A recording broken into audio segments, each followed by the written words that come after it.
എല്ലാവർക്കും ഒരു പുതിയ വീഡിയോയിലോട്ട് സ്വാഗതം. ഇനി നമുക്ക് നടക്കാനുള്ളത് +2 പൊളിറ്റിക്കൽ സയൻസ് എക്സാമാണ്. പൊളിറ്റിക്കൽ സയൻസ് എക്സാമിന് ഓരോ ചാപ്റ്ററിൽ നിന്നും നിങ്ങൾ പഠിച്ചിട്ട് പോകേണ്ട ടോപ്പിക്കുകളാണ് പറയുന്നത്. പൊളിറ്റിക്കൽ സയൻസിൻ്റെ +2 പൊളിറ്റിക്സിൽ മൊത്തം 18 ചാപ്റ്റേഴ്സ് ഉണ്ട്. അപ്പോൾ 2 പാർട്ടായിട്ട് ഞാൻ ഈ ഇമ്പോർട്ടൻറ്റ് ടോപ്പിക്ക് വീഡിയോ ചെയ്യാം. ഈ 2 പാർട്ടിലും പറയുന്ന ടോപ്പിക്കുകൾ പഠിച്ചാൽ തന്നെ നമുക്ക് 80 ഷുവറായിട്ടും വാങ്ങാൻ പറ്റും. അപ്പം എല്ലാവരും വീഡിയോ മൊത്തം കാണുക, ചാനൽ സബ്സ്ക്രൈബ് ചെയ്യുക, ലൈക്ക് ചെയ്യുക. നമുക്ക് വീഡിയോയിലോട്ട് കടക്കാം. ഒന്നാമത്തെ ചാപ്റ്ററിൻ്റെ പേര് രാഷ്ട്ര നിർമ്മാണത്തിലെ വെല്ലുവിളികൾ, ചലഞ്ചസ് ഓഫ് നേഷൻ ബിൽഡിംഗ് എന്നാണ്. ഈ ചാപ്റ്ററിൽ 8 മാർക്കിൻ്റെ വെയിറ്റേജ് വരുന്ന ചാപ്റ്ററാണ്.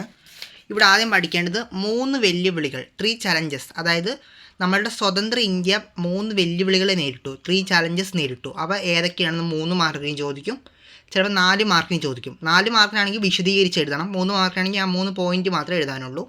പിന്നെ ഇന്ത്യ വിഭജനം, പാർട്ടീഷൻ, അവിടെ പ്രോസസ് ഓഫ് പാർട്ടീഷൻ, വിഭജന പ്രക്രിയ പഠിക്കണം.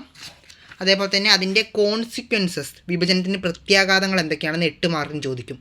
ഇന്ത്യ വിഭജനത്തെക്കുറിച്ച് ഒരു 8 മാർക്കിന് ചോദ്യം ഉണ്ടാവും, അതപ്പോൾ പഠിച്ചിട്ട് ഉണ്ടാവണം.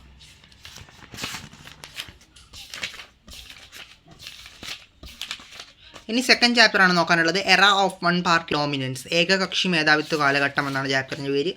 ഇവിടെ ആദ്യം പഠിക്കേണ്ടത് ആദ്യത്തെ 3 പൊതു തിരഞ്ഞെടുപ്പുകളിലെ കോൺഗ്രസ് മേധാവിത്വം, Congress dominance in the first 3 general elections.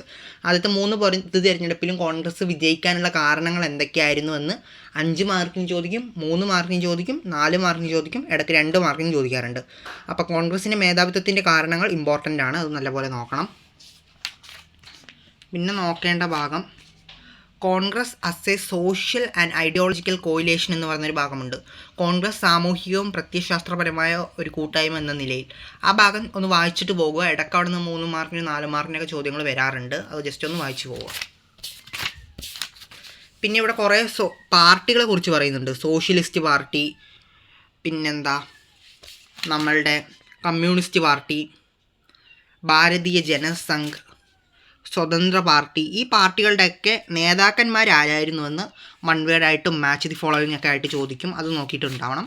ഇനി മൂന്നാമത്തെ ചാപ്റ്റർ ആസൂത്രിത വികസനത്തിൻ്റെ രാഷ്ട്രീയം, പൊളിറ്റിക്സ് ഓഫ് പ്ലാൻഡ് ഡെവലപ്മെൻറ്റ് എന്നുള്ളതാണ്.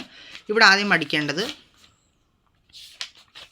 1ാം പഞ്ചവത്സര പദ്ധതിയും 2ാം പഞ്ചവത്സര പദ്ധതിയും, first 5 year plan and second 5 year plan. ഇത് 4 മാർക്കിന് ഇത് രണ്ടും തമ്മിലുള്ള വ്യത്യാസം ചോദിക്കാറുണ്ട്. ഇടയ്ക്ക് ഇതിലേതെങ്കിലും ഒന്നിനെ കുറിച്ച് പ്രത്യേകം എടുത്ത് ചോദിക്കും, അപ്പോൾ അത് രണ്ടും നോക്കണം, ഫസ്റ്റ് 5 ഇയർ പ്ലാനും സെക്കൻഡ് 5 ഇയർ പ്ലാനും. പിന്നെ ഹരിത വിപ്ലവം, ഗ്രീൻ റവല്യൂഷൻ, ഒരു 4 മാർക്കിനും 5 മാർക്കിനും ഹരിത വിപ്ലവത്തെക്കുറിച്ച് ചോദിക്കാറുണ്ട്, അത് നോക്കണം. ഇനി 4ാമത്തെ പാഠം ഇന്ത്യാസ് എക്സ്റ്റേണൽ റിലേഷൻസ്, ഇന്ത്യയുടെ വിദേശ ബന്ധങ്ങൾ എന്നാണ്. അവിടെ ആദ്യം നോക്കേണ്ടത് നെഹ്റുവിൻ്റെ പങ്ക്, നെഹ്റൂസ് റോള്, അതായത് നെഹ്റുവിൻ്റെ വിദേശ നയത്തിൻ്റെ ലക്ഷ്യങ്ങൾ എന്തൊക്കെയാണെന്ന് എക്സാമിന് ചോദിക്കാറുണ്ട്. നെഹ്റുവിൻ്റെ ഫോറിൻ പോളിസി, വിദേശ നയം, അതിൻ്റെ ലക്ഷ്യങ്ങൾ എന്തൊക്കെയാണെന്ന് 4 മാർക്കിനും 3 മാർക്കിനൊക്കെ ചോദിക്കാറുണ്ട്, അപ്പോൾ അത് ഇമ്പോർട്ടൻ്റ് ആയിട്ട് പഠിക്കണം. പിന്നെ 1962 ഇന്ത്യ ചൈന യുദ്ധത്തെക്കുറിച്ച് പറയുന്നുണ്ട്. 1962 ഇന്ത്യ ചൈന യുദ്ധം, ആ യുദ്ധത്തെക്കുറിച്ച് 8 മാർക്കിന് ഒരു ക്വസ്റ്റ്യൻ വരാറുണ്ട്. ഇൻഡോ ചൈന വാർ 1962, അതിനെക്കുറിച്ച് 8 മാർക്കിന് എസ്എ ക്വസ്റ്റ്യൻ ചോദിക്കാറുണ്ട്. 1962 ഇന്ത്യ ചൈന യുദ്ധം, അതപ്പോൾ നോക്കണം, ഇമ്പോർട്ടൻ്റ് ആണ്.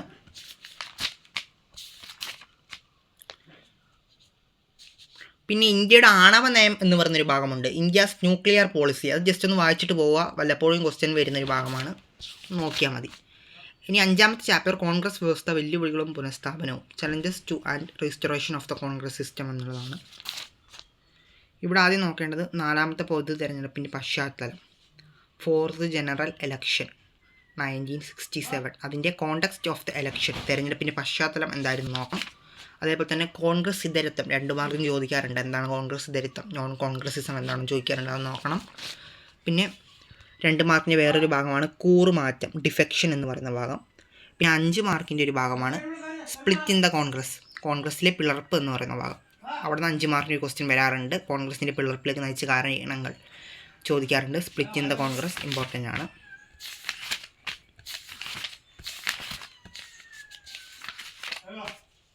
ഇനി 6ാമത്തെ ചാപ്റ്ററിൽ ഒരു കാര്യം മാത്രം നോക്കിയാൽ മതി, എമർജൻസി. അതായത് 6ാമത്തെ ചാപ്റ്ററിൻ്റെ പേര് ജനാധിപത്യ ക്രമത്തിൻ്റെ പ്രതിസന്ധി, the crisis of democratic order എന്നാണ് ഇവിടെ ആദ്യം നോക്കേണ്ടത്. ബാക്ക്ഗ്രൗണ്ട് ഓഫ് എമർജൻസി, അടിയന്തരാവസ്ഥയുടെ പശ്ചാത്തലം എന്തായിരുന്നു ചോദിക്കാറുണ്ട്.